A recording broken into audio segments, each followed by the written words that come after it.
सबसे पहले आप सभी को प्रणाम। आज अपन पढ़ने वाले हैं बीएससी सेकेंड ईयर की मैथमेटिक्स। बीएससी सेकेंड ईयर की मैथमेटिक्स पढ़ने वाले हैं आज हम। जैसा कि आपको पता है कि लास्ट क्लास में अपन ने बीएससी सेकेंड ईयर की मैथमेटिक्स के सिलेबस के बारे में इंट्रोडक्शन लिया था, उसके बारे में जानकारी ली थी कि सर अपनी बीएससी सेकेंड ईयर में कौन कौन सी बुकें चलती है, कितने पेपर होते हैं और कितने कितने नंबर के वो पेपर अपने आते हैं। और आज अपन कोई एक पेपर स्टार्ट करने वाले हैं उनमें से। तो सर आज अपन बीएससी सेकेंड ईयर का स्टार्ट करेंगे paper number second. Paper number second start करेंगे जिसका नाम है अवकल समीकरण, differential equation. Paper number second जिसका नाम है अवकल समीकरण, डिफरेंशियल इक्वेशन।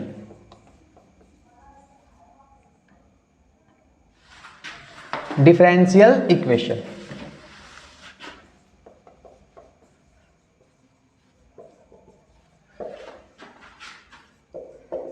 ये अपने सेकंड नंबर पेपर का नाम है अवकल समीकरण, डिफरेंशियल इक्वेशन।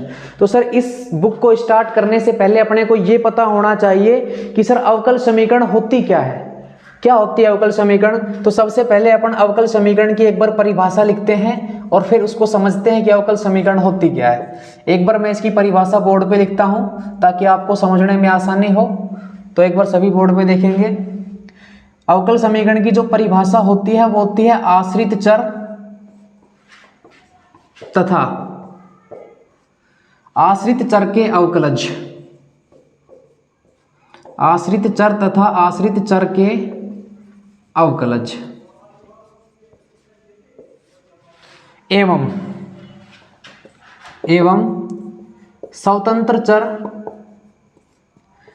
तथा स्वतंत्र चर के फलन। स्वतंत्र चर तथा स्वतंत्र चर के फलन के बीच संबंध बताने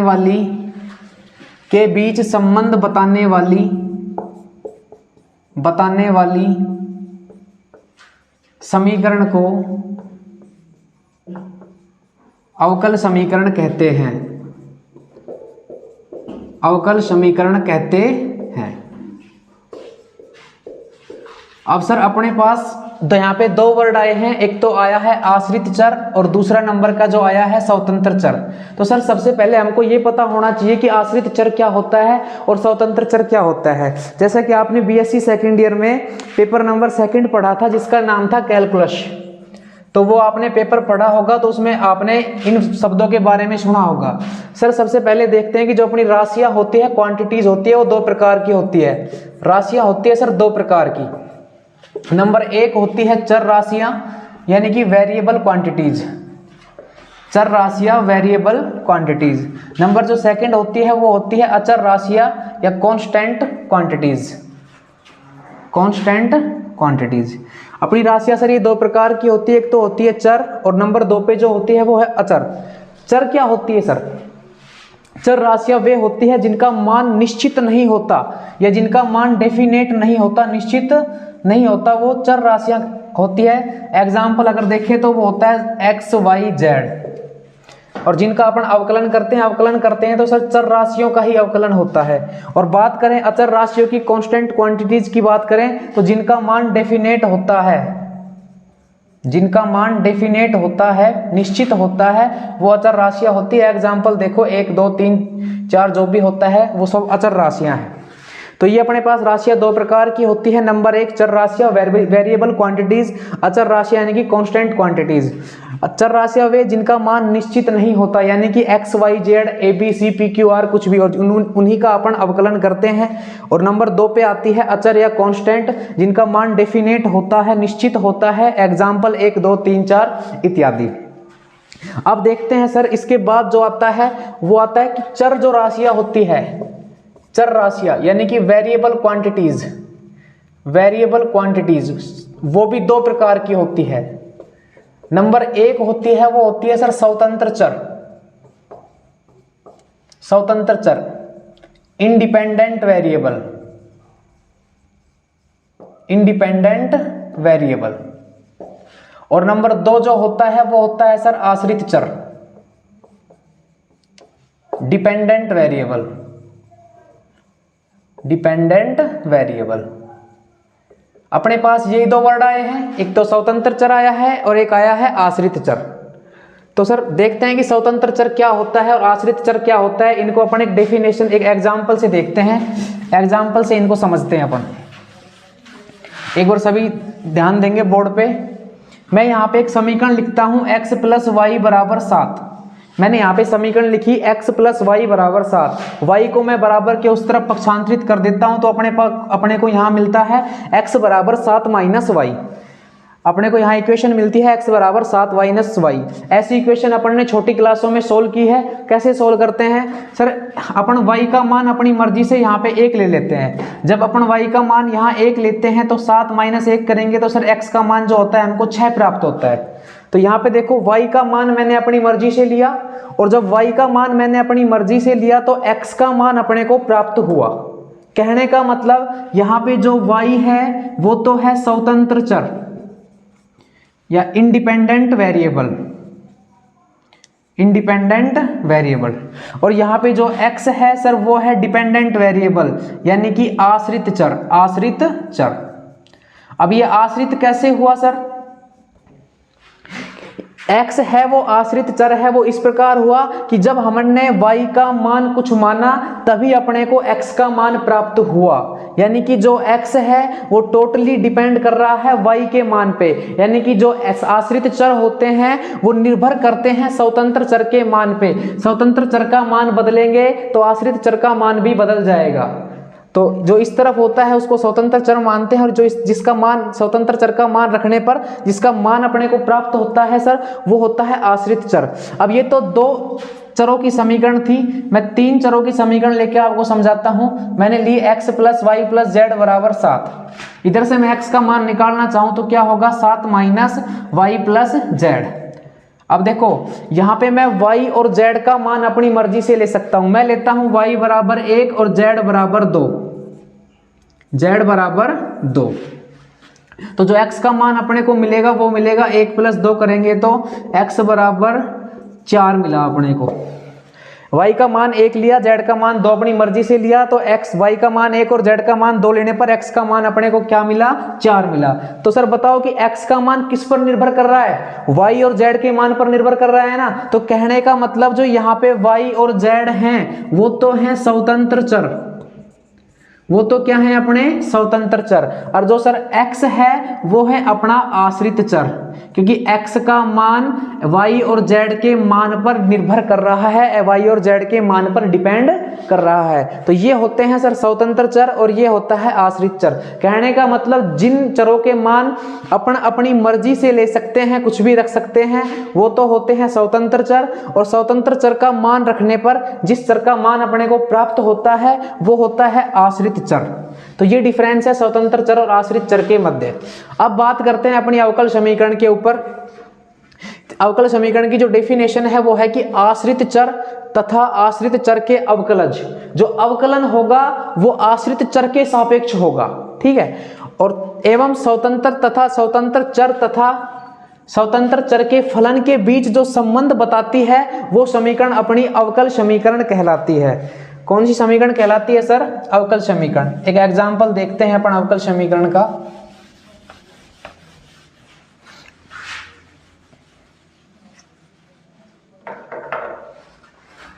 एक एग्जांपल लिखता हूं मैं यहाँ पे D square Y upon D X square plus sine X D Y upon D X plus D Y upon D X plus यहाँ पे करता हूं मैं X cube Y is equal to log x.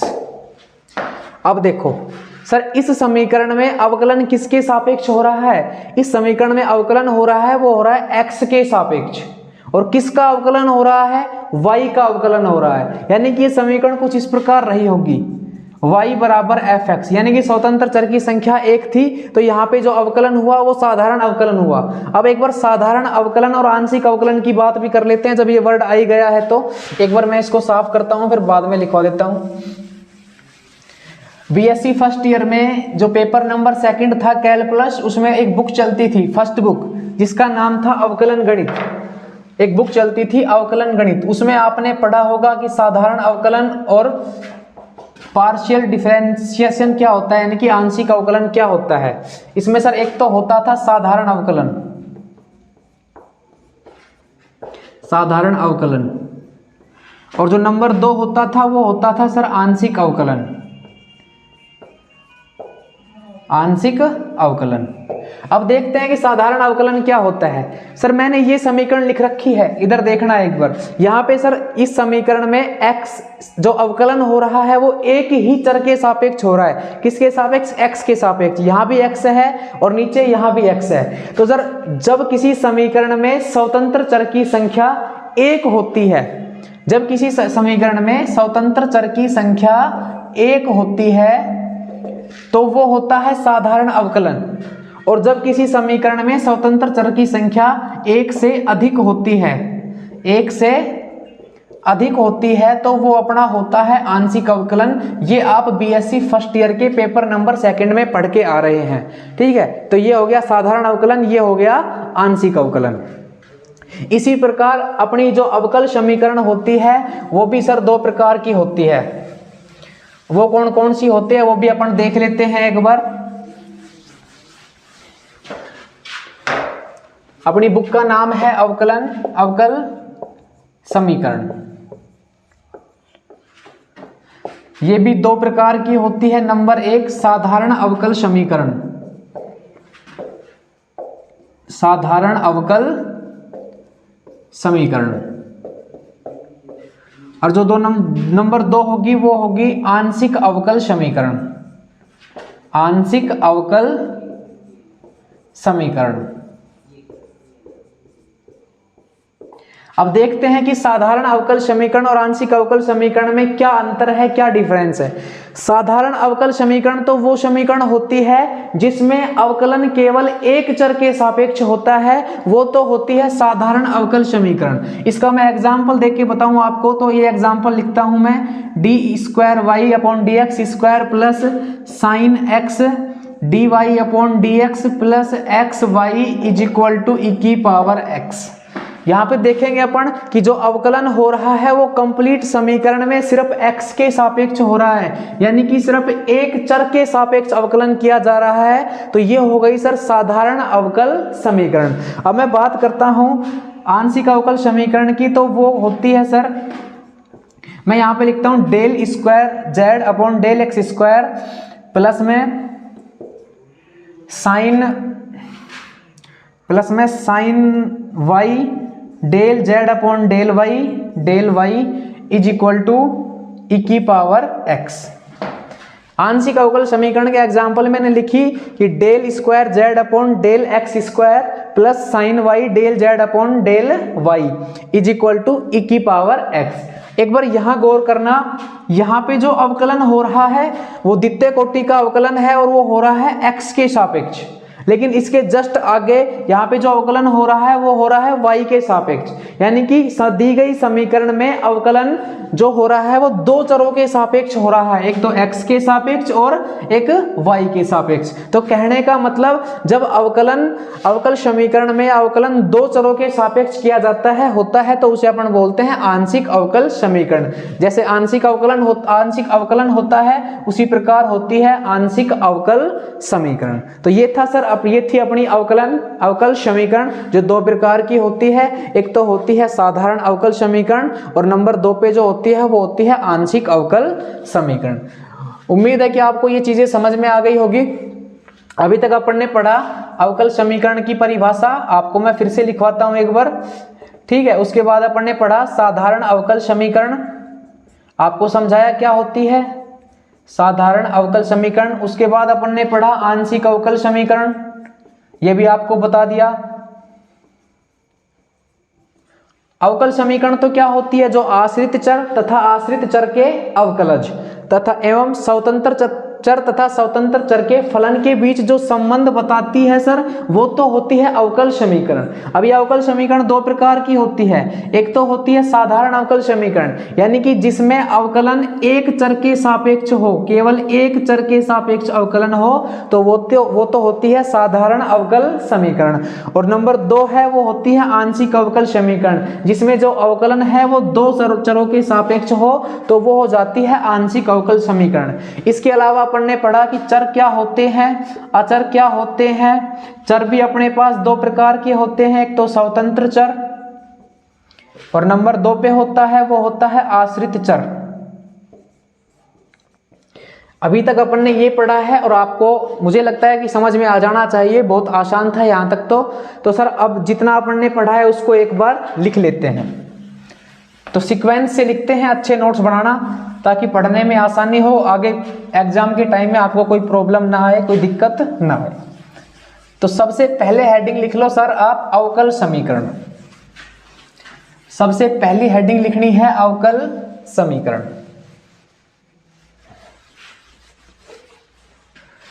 सबसे पहली हेडिंग लिखनी है आपको अवकल समीकरण, और जो मैं बोल रहा हूं अवकल समीकरण में वो आप लिखो। देखो आश्रित चर, आश्रित चर मैं भी लिख देता हूं, आश्रित चर तथा आश्रित चर के अवकलज, आश्रित चर तथा आश्रित चर के अवकलज एवं स्वतंत्र चर तथा स्वतंत्र चर के फलन के बीच संबंध बताने वाली समीकरण अवकल समीकरण कहलाती है। अवकल समीकरण कहलाती है। ये अपनी अवकल समीकरण की परिभाषा हो गई सर। इसके बाद आपको जो लिखनी है, हेडिंग लिखनी है, वो लिखनी है अवकल समीकरण दो प्रकार की होती है। ऐसे लिखना, अवकल समीकरण वो दो प्रकार की होती है। नंबर जो 1 होता है वो होता है साधारण अवकल समीकरण, साधारण अवकल समीकरण। साधारण अवकल समीकरण में आपको जो लिखना है वो लिखना है कि जिसमें अवकलन केवल एक चर के सापेक्ष होता है, एक चर के सापेक्ष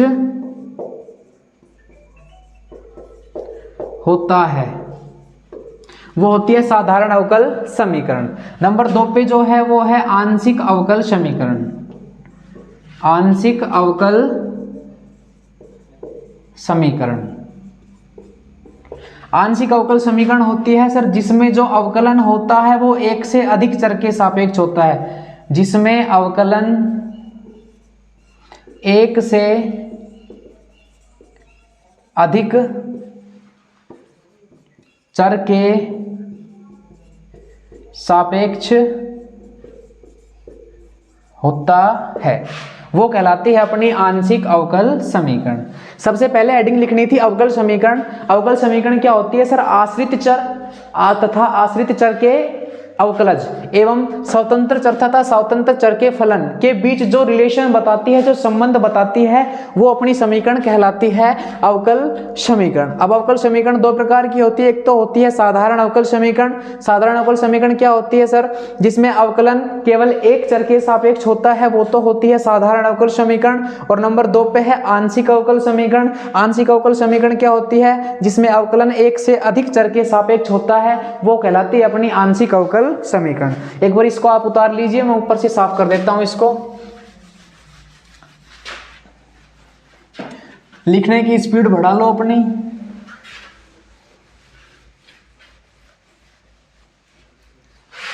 इतना लिख लिया हो तो आप अगली हेडिंग लिखना सर, चर और अचर की परिभाषा लिखवाने की कोई आवश्यकता नहीं है, क्योंकि सर आप ये छोटी क्लासों से ही पढ़ते आ रहे हो। 8वीं 10वीं क्लास में आपको पता लग गया था कि चर क्या होते हैं और अचर क्या होते हैं।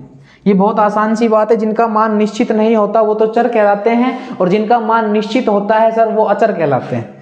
तो ये इनकी डेफिनेशन लिखवाने की आवश्यकता नहीं है। बस आपको याद रखना है कि चर दो प्रकार के होते हैं, एक तो होता है स्वतंत्र चर इंडिपेंडेंट वेरिएबल, और एक होता है आश्रित चर इंडिपेंडेंट वेरिएबल डिपेंडेंट वेरिएबल का जो की वैल्यू है वो इंडिपेंडेंट वेरिएबल की वैल्यू के ऊपर डिपेंड करती है, यानी कि आश्रित चर का मान स्वतंत्र चर के मान के ऊपर निर्भर करता है। ये अपनी अवकल समीकरण के बारे में जानकारी थी। तो अब अपन चैप्टर नंबर 1 से ही स्टार्ट करते हैं, यानी कि एक्सरसाइज नंबर 1 से ही स्टार्ट करते हैं। तो बुक सब ले लेना, क्योंकि बुक से ही क्वेश्चन देखकर अपन पढ़ेंगे। मैथमेटिक्स में बुक बहुत जरूरी है, क्योंकि फिजिक्स केमिस्ट्री में तो नोट्स बनवा दिए जाते हैं, उनसे आप पढ़ लेते हो, लेकिन मैथमेटिक्स में सवाल देखने के लिए बुक की आवश्यकता होती है। तो सभी से रिक्वेस्ट है कि अपनी अपनी बुक खरीद ले जल्दी से। अब सर देखते हैं अपनी एक्सरसाइज क्या है, फर्स्ट एक्सरसाइज क्या है, एक बार उसको देखते हैं।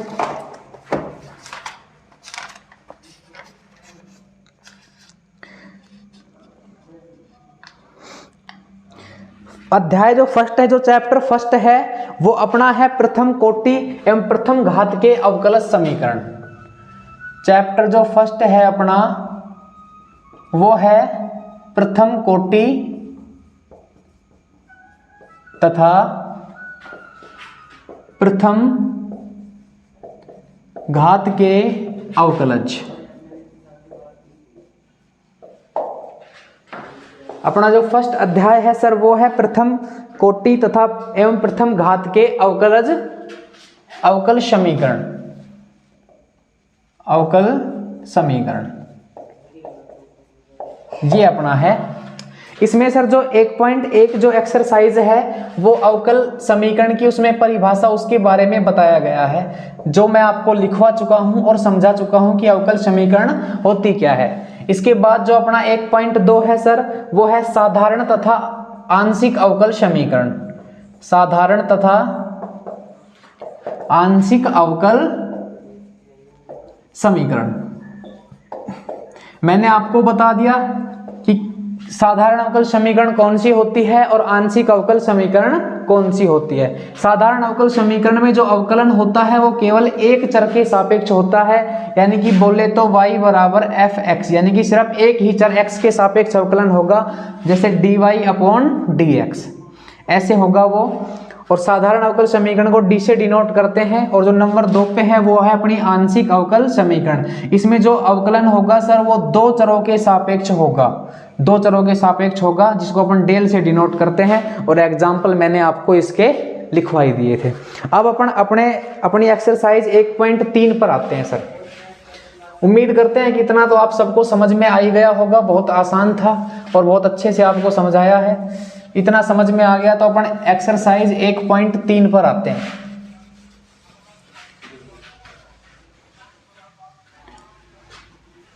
एक्सरसाइज 1.3 है अवकल जो है अवकल समीकरण की कोटि तथा घात।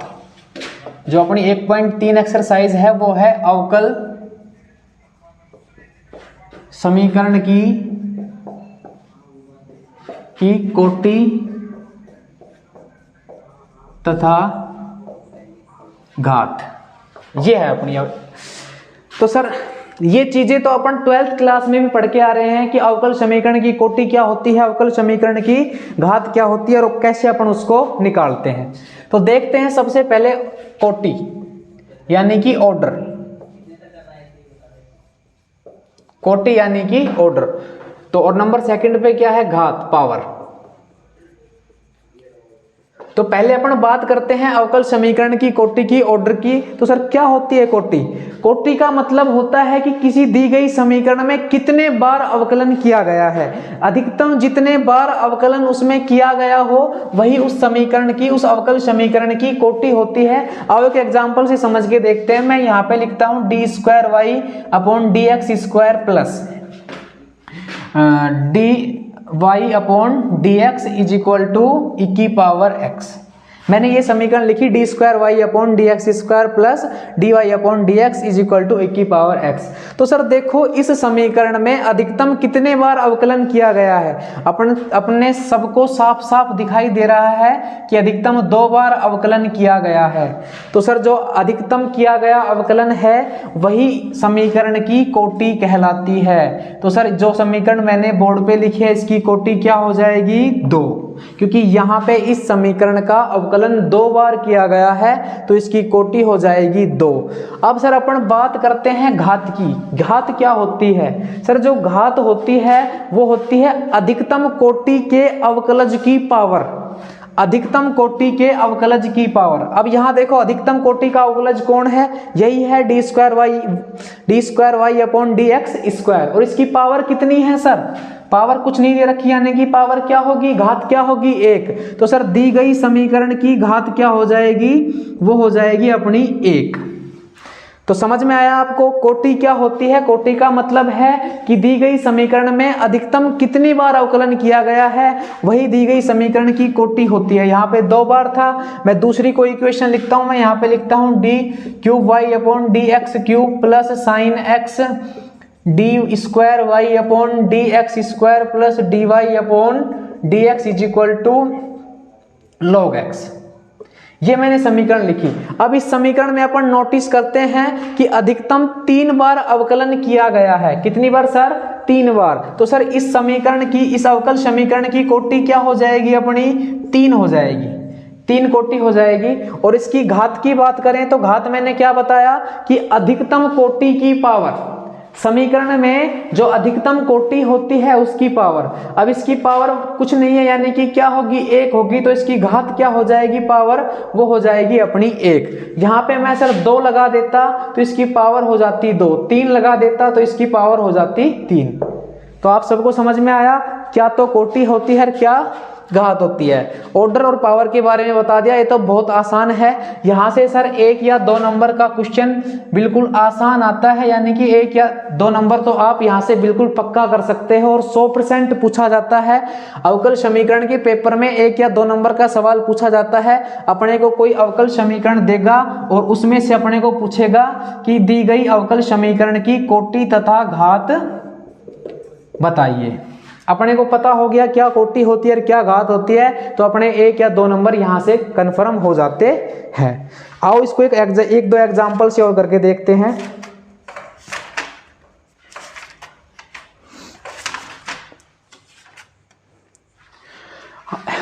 कोटि तथा घात निकालने से पहले कुछ बातें जो अपने को याद रखनी है, ध्यान रखनी है, वो क्या है वो और देख लेते हैं एक बार। क्योंकि सभी अवकल समीकरण में ऐसे सीधे अपन कोटि तथा घात नहीं निकाल सकते। 2 बातें हैं जो अपने को याद रखनी है सर। एक बात, जो अपने को अवकल समीकरण दी जाए उसमें 1 नंबर क्या, एक तो समाकलन का साइन नहीं हो। अगर अपने को कोई समीकरण दी गई है और उसमें अपने को समाकलन का साइन दे रखा है साथ में, तो सबसे पहले अपन उस समाकलन के साइन को हटाएंगे, उस समाकलन के चिन्ह को हटाएंगे, उसके बाद ही इसकी कोटि तथा घात का निर्धारण करेंगे। नंबर 2 चीज है वो है सर कि दी गई अवकल समीकरण में ऐसी पावर ना हो 1/2, 1/4, यानी कि अर्धपूर्णांक पावर अपनी ना हो। अगर किसी समीकरण में ऐसी पावर दी गई हो तो पहले उन पावर को खत्म करेंगे, उसके बाद ही घात और कोटि का निर्धारण करेंगे।